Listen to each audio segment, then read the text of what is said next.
Unprecedented. If you turn on the news, if you read through the paper, it's probably the word that you will hear and see more common than any other word that they are putting out there today. Unprecedented. They're talking about the COVID-19 virus. They're talking about the global pandemic. They're talking about the divisiveness within elections. They're talking about the animosity, the anger, the divide within the nation, within nations. Unprecedented. And yet, my friends, I thought today I would bring on a colleague who has had a clear vision on where we are, where we've been, and maybe where we're going next. Lillian Cunningham has researched all 44 presidents. She's done her homework. She knows where we've been. She knows where we are. And I believe she's got a sense for where we might be going next together. I asked her in the midst of this unprecedented, divided, difficult time that we find ourselves in, what fills her with the most despair? But also, what fills her with the most hope? I think as you listen to her answer, you will hear not only reasons for you to let go of a little despair that you might be feeling today, but also to grab onto an awful lot more hope in the belief that our best days together remain in front of us.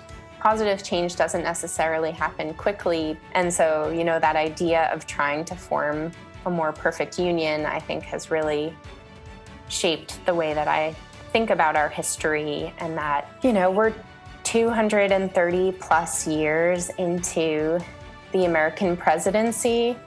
And how is it that we can still be feeling the same sort of raw divisions and the same sort of tears between political parties and the citizenry that we could have seen at the very beginning of the Republic? The hopefulness is that while history has not been sort of a straight line toward progress and unity, I do think that for all the darkness that we've seen over history, you also see that there are times we find ways to rise out of it.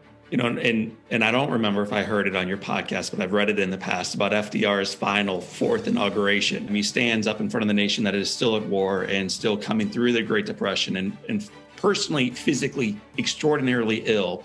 And he says that if you draw a line between the peaks and the valleys over the course of centuries, you will find that that line always trends up. That speaks to me on not only where we've been, where we are, but hopefully, this is the good news, hopefully where we're going next. I think that's absolutely true. All of the presidents we have ultimately deemed great presidents, and all of the chapters of our history we have ultimately all sort of come to agree on as the better chapters of our history, are the ones where there is more unity, and are the ones where a sort of push for equality and justice and all of the the principles of the Constitution. As a nation, we sort of know what to value and what to reward. And so we're not always good in the moment of getting together on the same page about that. But I think over time, there actually is quite a bit of agreement in our country over sort of what moves us in the right direction. Sometimes when we are on top of the world and we're enjoying these peak experiences, or on the bottom of the world and we feel as if we are stuck in the valley, it's easy to feel as if these moments of time are completely unprecedented. I think we're going through such an experience right now. What the conversation with Lillian Cunningham reminds us is we've been through storms like this before. We've grown through these experiences. We've actually come through these experiences together. And we, knowing that now, the foundation is firm. The best days, even in the midst of this chaos, remain in front of us. If you want to listen to the rest of the Lillian Cunningham conversation, I encourage you right now to subscribe to the Live Inspired podcast, or let your fingers do the walking right now over to episode 302 with Lillian Cunningham. And if you want to continue to receive these beautiful videos, they're part of the Electing Gratitude series, subscribe to our feed and make sure that this kind of content continues to show up in your lives. So my friends, for this time and until next time, my name is John O'Leary. This is your day. The best is yet to come. Live inspired.